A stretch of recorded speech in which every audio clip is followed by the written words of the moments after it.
Welcome back to Freedom's Ministry, May 11th, 2026. Meaning of numbers out of BibleStudy.org. The number 66. The English phrase 66. A score is 20, so 3 scores equal to 60.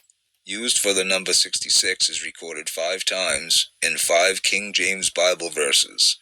The phrase is found only once in the Old Testament books of Genesis, Leviticus, 1 Kings, and 2 Chronicles. It is also found only one time in the book of Revelation. The number 66 derives part of its meaning from the millennium. Isaiah 66 describes this idyllic time and beyond when Jesus Christ will rule over the earth. Lasting peace will finally come upon Jerusalem, and the world's wealth will flow into her, verses 12 to 13. Anyone who does evil upon the earth will be swiftly dealt with by the Lord, and the people shall see his glory, verses 14 to 18. The book of Isaiah, written from 740 to 686 BC, is the 5th largest book in the Bible in terms of the number of words.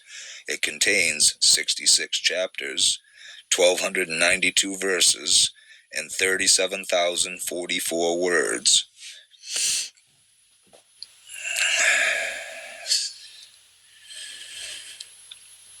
All the nations on earth will know God and worship him during the Lord's reign, which will last 1,000 years, verses 19 to 21 of Isaiah 66. The weekly Saturday Sabbath, instituted by God and kept by the early New Testament church, will continue to be observed, verse 23. These Sabbaths include God's annual feast days, which will also be celebrated in their seasons. Destruction in number 66. In 66 AD, what is known as the First Jewish-Roman War, or the Great Jewish Revolt, began. Violence first started in the city of Caesarea. Roman procurator Florus then further fanned the flames of revolt when he took money out of the temple treasury and feigned it was needed by the emperor. Florus acted herein as if he had been hired, and blew up the war into a flame, and sent some to take 17 talents out of the sacred treasure, and pretended that Caesar wanted them. Wars of the Jews by Josephus, Book 2, Chapter 14, Section 6. See also Sections 4 to 5 and 7 to 9. The war would ultimately lead to the destruction of Jerusalem and her magnificent temple in 70 AD. Jesus prophesied the leveling of both the city and her temple when he made his triumphal entry into Jerusalem less than a week before his death. For the days shall come upon Jerusalem, for the days shall come upon you, Jerusalem, that your enemies shall cast a rampart about you, and shall level you to the ground, and they shall not leave in you a stone upon a stone. Luke 19:43 to 44. Evil, good, and number 66. Judah's king, Manasseh, who ruled from 696 to 642 BC, dies at the age of 66. He was the longest reigning sovereign over either Judah or Israel. He was also one of the evilest rulers over God's people. He zealously rebuilt pagan altars, including placing some of them within Jerusalem's temple. 2 Kings 21, 4 to 5.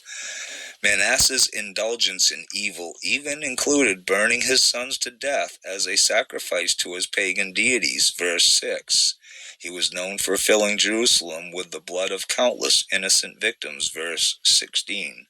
The English word upright is recorded in 66 verses in the King James Bible. It is recorded the most in the book of Psalms, with 26 occurrences, followed by Proverbs with 16. An upright person is someone who is honest, just, honorable, responsible, and whose character leads them to do what is right. God defended Job against Satan the devil when he labeled him a blameless and upright man, Job 1:8. Proverbs offers the following wisdom regarding the upright.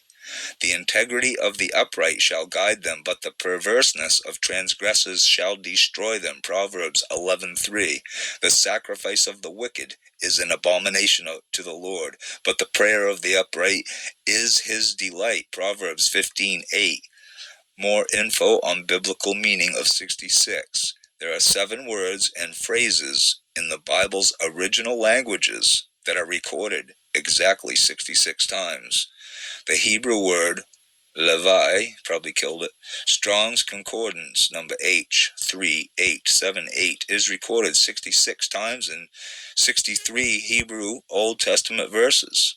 It is found the most in the book of Numbers 15 times, followed by 1 Chronicles 14 times, then Exodus 8 times. The word, which means attached or joined to, is translated as the name Levi in the King James. Levi was the third of 12 sons produced by the patriarch Israel. The tribe he started will ultimately, during the time of Moses, be set apart to serve God in his tabernacle, later temple, as priests.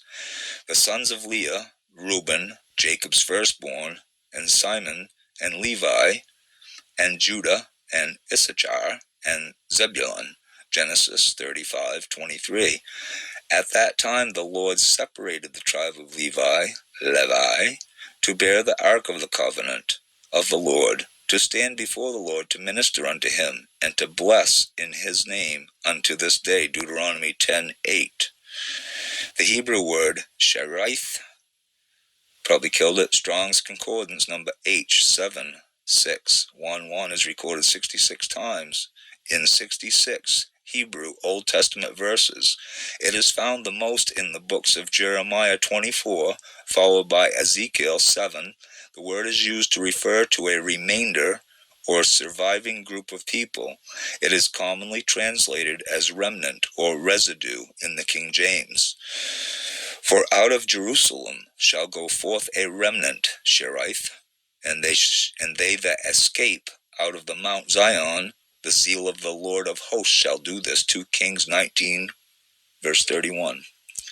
Interestingly, the number 66 is equal to adding the first 11 positive integers, or 1 plus 2 plus 3 plus 4 plus 5 plus 6 plus 7 plus 8 plus 9 plus 10 plus 11 is 66. The Apostle Paul in 66 AD was in his next to last year carrying out his final missionary journey.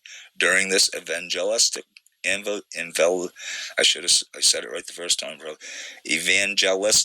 campaign, he preached the gospel in Spain and likely Britain. Paul, the most influential New Testament Christian, is about 66 years old when he is martyred in Rome in 68 AD. He receives the death penalty of beheading, which befitted his status as a Roman citizen. He perishes under Emperor Nero, likely around May or June, just before Nero commits suicide on June 9th. In most modern Bible translations, book number 66 is Revelation. It was penned by the Apostle John around 95 AD while he was a Roman prisoner on the island of Patmos.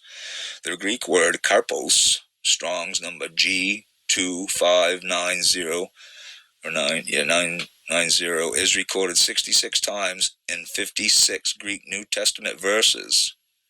It is found the most in the Gospel of Matthew 19, followed by Luke 12, then John 10. The word refers to fruit that either can be literal or symbolic. And when Jesus, saw a fig tree in the way, he came to it and found nothing thereon but leaves only, and said unto it, Let no fruit, karpos, grow on thee henceforward forever. Matthew 21:19. But the fruit, karpos, of the Spirit is love, joy, peace, long-suffering, gentleness, goodness, faith, etc. Galatians 5:22. Between 66 and 67 AD, the biblical books of 2 Peter, Jude, and 2 Timothy were written.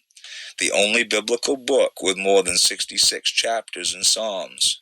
In the King James translation, the Bible chapters of 1 Kings 8, Lamentations 3, and Matthew 27 contain 66 verses. Isn't that interesting? I find that God's use of numerology is very, very interesting and very strategic and very, it's all according to his plan from the beginning to the end. It's insane for eternity. But anyway, another story. Thanks for listening. Hope you found this interesting as I did, and keep coming back.